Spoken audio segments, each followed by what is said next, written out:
Ang sagot ng agency, parang gusto ko magmura eh. Ang sagot ng agency, nag-iinarte lamang ikaw. O nag-iinarte lamang at malamang na homesick ka lang. God damn. Naghihingalo na yung tao, pagbibintangan mo nag-iinarte lang at dahil na homesick, anong klaseng nilalang kayo? Good morning, everyone. First of all, thank you for joining us today in order to discuss the important matter of adopting proper and more responsive monitoring measures for OFWs abroad. Later on, we will also conduct a briefing with pertinent agencies regarding the pending cases and complaints on illegal recruitment. Exactly 1.5 years ago since our kababayan, OFW Julie B. Ranara, met her tragic fate in Kuwait.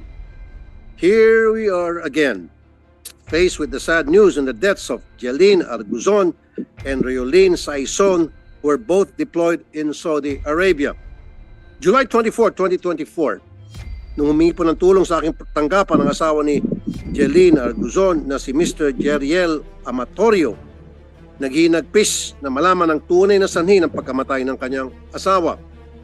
Ang sinabi lang sa kanila na cause of death ay unknown at walang malinaw na pahayag ang Insana Agency kung bakit ganito ang sinapit ng kanyang asawa. Si Jeline ay na-deploy sa Jeddah bilang isang household worker noong June 16, 2024. Again, let me repeat it. June 16, 2024. Simula noong June 27, 2024, few days later, hindi na nakausap ng kanyang asawa si Jeline hanggang sa natanggap nilang masaklap na balita na natagpuang patay si Jeneline noong July 19, 2024 sa bahay mismo ng kanyang amo. Samantalang humingi rin ng tulong si Alberto Saison upang mabigyan linaw ang biglang pagkamatay ng kanyang asawa na si Riolin Saison sa Saudi, July 15, 2024. Nung sa kanya at sinabing naninikip ang kanyang dibdib, kinabukasan July 16, 2024, nabalitaan na lang pumanaw na siya. Ayon sa medical report, cardiac arrest ang ikinamatay ni Riolin. Ngunit sabi ng kanyang mister, matagal na siyang humihingi ng tulong sa Foreign Recruitment Agency dahil laging naninikip ang kanyang dibdib at nahihirapang huminga. Ang sagot ng agency, nasaan yung agency nito? Ang sagot ng agency, pakitaas ang kamay. Ang sagot ng agency, parang gusto ko magmura eh. Ang sagot ng agency, nag-iinarte lamang ikaw o nag-iinarte lamang at malamang na homesick ka lang. God damn. Naghihingalo na yung tao, pagbibintangan mo nag-iinarte lang at dahil na homesick, anong klaseng nilalang kayo? Sa halip na kaawan, mataranta, puntahan ang taong humingi ng tulong, pagsasabihan niyo pa na masakit na pananalita na nag-iinarte. Panoorin po natin ang kanilang mga complaints.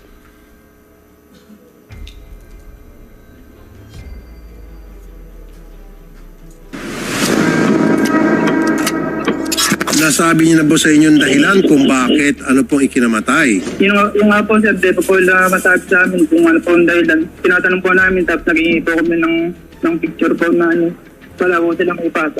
Nag-report po kami sa agent niya. Wala po silang ginawang aksyon. Actually, sir, wala pa pong sinasabi sa amin yung cause of death po ni worker. At bakit po? Bakit di niyo po alam yung cause of death? Di ba meron kayong counterpart doon? Yes po. Oh. Wala pa pong binibigay kasing certificate ng pagkamatay po ni worker. Sir, kasi nung ito pong nakaraan, ang sinasabi po ng agency, nagpakamatay daw po yung kapatid ko.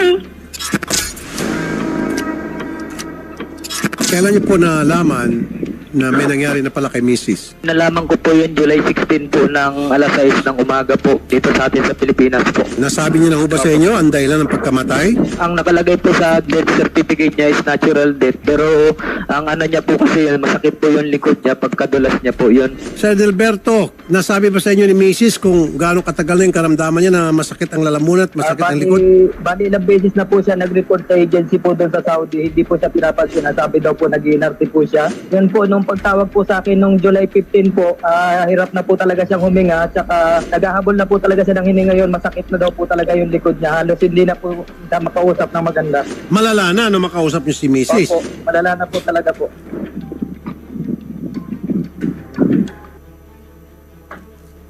Ito yung paulit-ulit na problema, sistema na I would like to find a solution. Kung meron mang Consuelo de Bobo na tayo mapapala sa dalawang kaso na inyo napanood, ay yung suspendido na ang agency. Suspendido. Anong meron sa suspension? Well, ito po yun. A week from now or a month or so from now, the suspension might be lifted. And again, they'll be allowed to operate. Another scenario, magsasarang agency, magbubukas ng panibago using a different name. And again, the people who will be running the agency are the same people na naging pabaya. At paulit-ulit na lang yung cycle. Admin cases that will be filed, and the result will be suspension.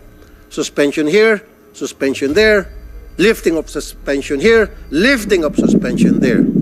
And I want to put a stop to this. Magpapasa po ako ng batas na para yung mga agency naging pabaya at naging dahilan ng kinamatay ng ating OFW, mananagot sa kulungan. Gusto ko makita ng recruitment agency na nakulong. Hindi man siya illegal, pero siya ay naging pabaya. Matapos niya ma-deploy ang OFW natin sa ibang bansa. Naging pabaya na siya kasi kumita na siya eh. Di ba? Nakinabang na siya sa salapi. And then after that, tatalikod na siya. And then, they don't care anymore. And that has to stop. Paulit-ulit na lang. Wala pa akong nakitang agency o narinig na isang agency na nakulong dahil sa kapabayaan. And I promise you, under my watch, may papasayang batas na yan at meron akong gustong makulong at masampulan. At yan ay isang malaking kasiyahan para sa akin. Mas maganda kasi rin at the same time dito sa mga resource persons natin, DMW and OWA, na wag na nating hintayin na may makulong. Sana wag nang dumating sa ganung punto. Dapat prevention, preemption. That's why we have to have a very strong, strict monitoring mechanism. Matagal natin pinag-usapan dito na monitor yung OFWs natin. The moment na sila ay tumapak na doon sa bansa na kung sila ay na-deploy, saan sila na-deploy, doon papatak yung metro ng pag-monitor sa kanila on a regular basis. And that should be computerized. Na hindi na kailangang manual. Tinatawagan yung OFW, kumusta ka na, nakarating ka na dyan, kumusta ang accommodation mo, kumusta ang pagkain mo, kumusta ang treatment sa'yo, etc. etc. Sinabi ng OFW, I'm okay. A month after, tatawag ulit. Pag sinabi ng OFW, hirap ako, pull out muna. Kailangan siguro i-seminar. Kausapin. Paggamot. Sa kaso ng isang OFW natin today,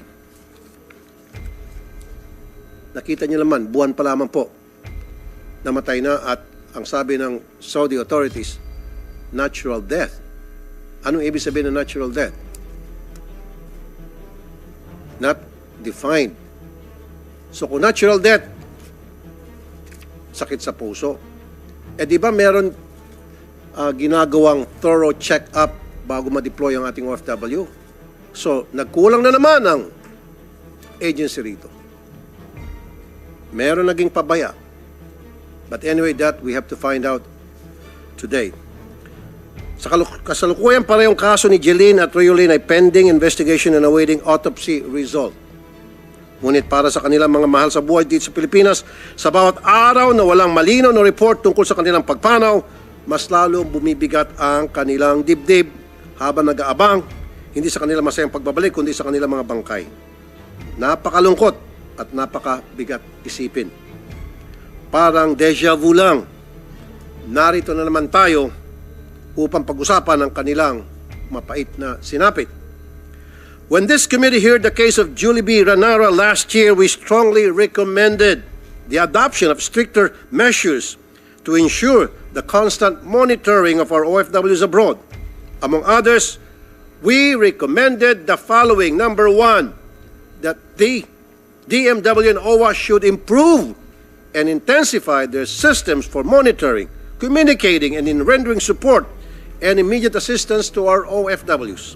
Number two, that licensed recruitment agencies should equally share the burden of strictly monitoring their deployed workers, and their capacity to do so must be closely watched by our agencies. Kailangan dumaan sa karayom ang mga recruitment agencies na ito upang sila din mismo ay may kakayahang mag-monitor at agarang makatulong sa mga OFWs pag nagkaroon ng problema.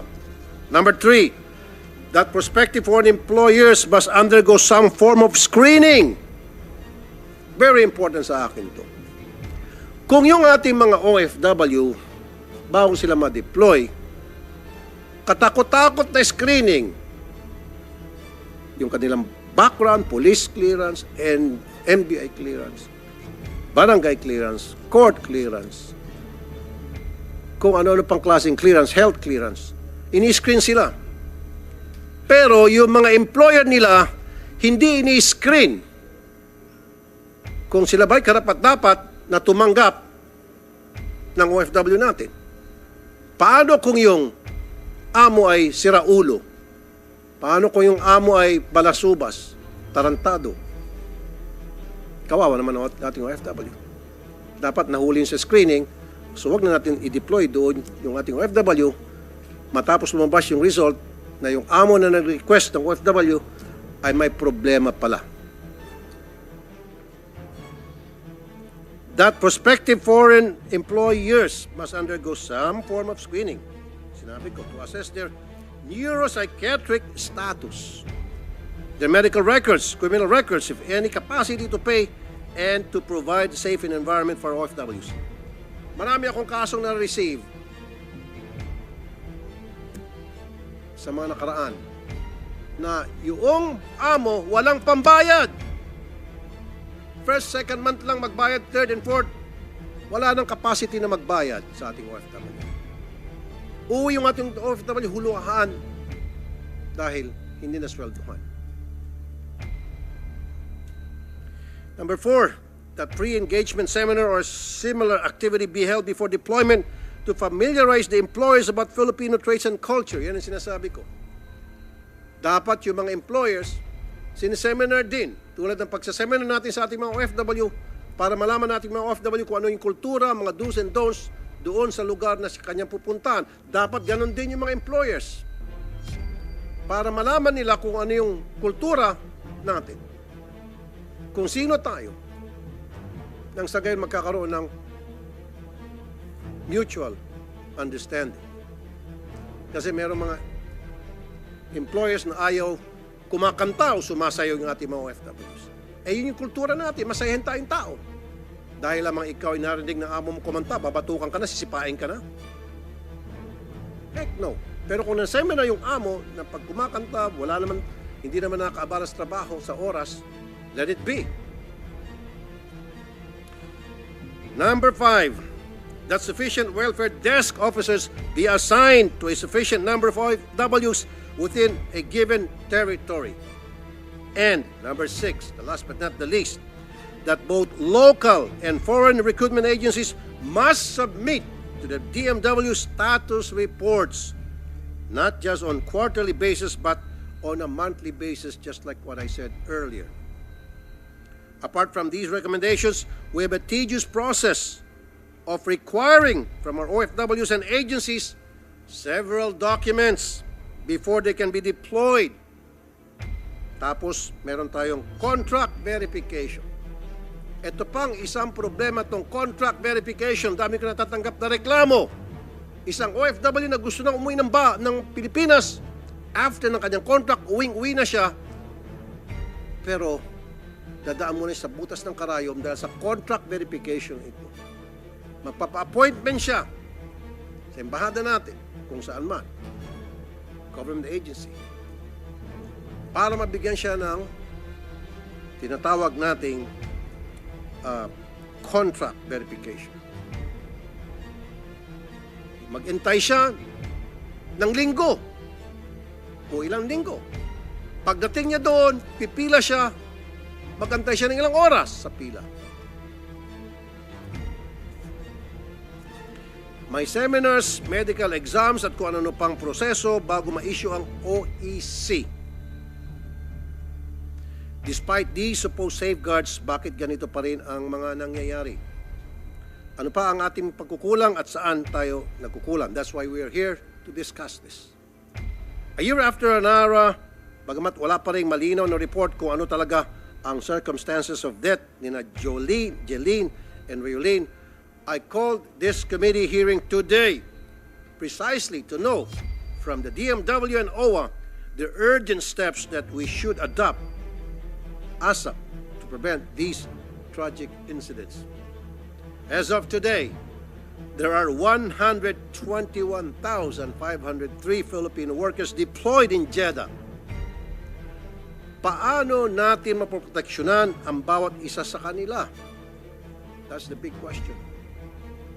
How do we monitor and promptly address their needs in cases of abuse, accidents, health emergencies, or in the event of war?